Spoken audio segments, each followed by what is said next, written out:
Confédération paysanne va s'ouvrir demain le 13 avril. Oui. Vous allez aborder la contractualisation dans les filières lait et fruits et légumes. Le ministre de l'Agriculture sera là le 14. Oui.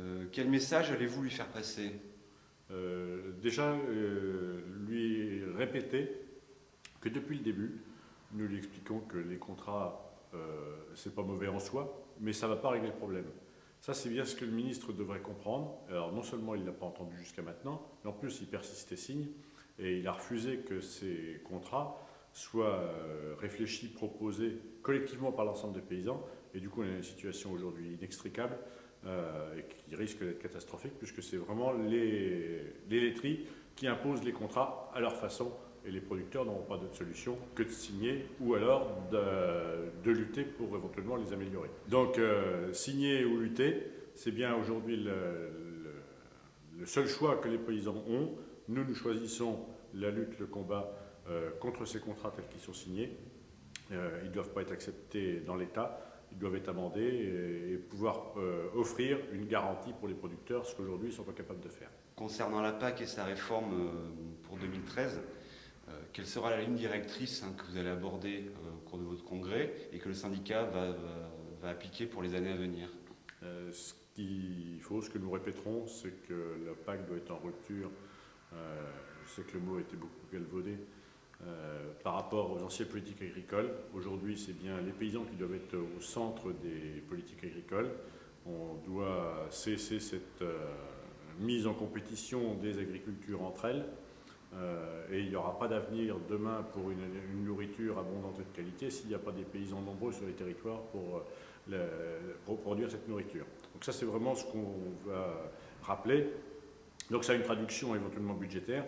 C'est qu'il faut cesser de donner aujourd'hui les aides uniquement en fonction des moyens de production, mais les donner en fonction du nombre d'actifs, reconnaître les actifs agricoles comme des enjeux essentiels pour une bonne politique agricole. On a vu le contexte franco-français, celui européen, et à présent on aborde le contexte international au sujet du G20 agricole qui doit se tenir en France, à Paris, au mois de juin. Bruno Le Maire a indiqué que le Brésil serait un des partenaires les plus engagés aux côtés de la France pour lutter contre la volatilité des prix et contre la spéculation. Ça vous inquiète, Philippe Collin, connaissant la position très libérale en matière de politique agricole du Brésil? Oui, alors le G20, ce n'est pas le gouvernement du monde. Jusqu'à preuve du contraire, le G20 a fait preuve quand même de son inefficacité. On a pu voir les grands mouvements de manche qu'il y a eu au moment de la crise financière, que plus jamais nous ne verrions ça, plus jamais on verrait les scandales financiers tels qu'ils ont été montrés et précipiter une grande partie de la planète dans le désarroi. Donc à l'époque, ils avaient réaffirmé que plus jamais on ne verrait ça. On voit ce qu'il en est aujourd'hui. Les profits des banques reviennent à l'identique. Donc le G20 n'est pas une instance coercitive ni décisionnelle, c'est une instance de concertation. Ne lui prêtons pas un pouvoir qu'il n'a pas. Ça, c'est la première chose.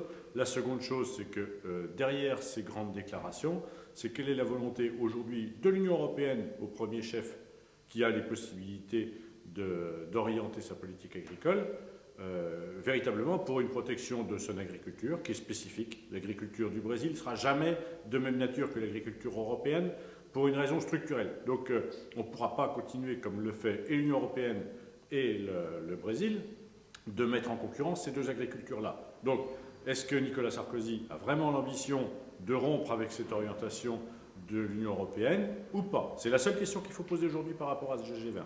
Quels seront en gros et en quelques mots les autres sujets qui seront évoqués durant votre congrès à partir de demain? Nous avons axé notre rapport d'orientation sur quelque chose de pratico-pratique qui est donc 10 mesures pour sauver et installer les paysans. Nous pensons aujourd'hui à la Confédération paysanne que la situation est particulièrement critique pour une grande partie des paysans, les éleveurs spécifiquement. Il y a besoin de mesures adaptées pour leur donner un avenir à ceux-là. Il est hors de question aujourd'hui d'accepter le plan de déménagement tel qu'il semble se réfléchir aujourd'hui dans certaines officines ministérielles ou bancaires. Ça, c'est hors de question aujourd'hui d'accepter que les paysans disparaissent. Et aussi, il y a une nécessité, parce qu'il y a un besoin exprimée de la part de candidats à l'installation qui cherchent de la terre, qui cherchent des supports, des appuis, qui sont sur des modes d'installation un petit peu spécifiques et qui aujourd'hui ne trouvent pas de relais. Donc on a bien les deux piliers sur lesquels aujourd'hui s'axe le combat de la Confédération paysanne, c'est-à-dire le maintien d'une agriculture aujourd'hui qui souffre terriblement, qui voudrait bien souffler un petit peu, et en même temps donner une chance, donner un espoir à tous ceux qui voudraient faire une activité agricole et qui aujourd'hui n'ont pas les outils nécessaires parce que les outils qui ont été inventés pour l'installation, c'est des outils qui ont été inventés il y a 40 ans et qui aujourd'hui sont plus efficients du tout.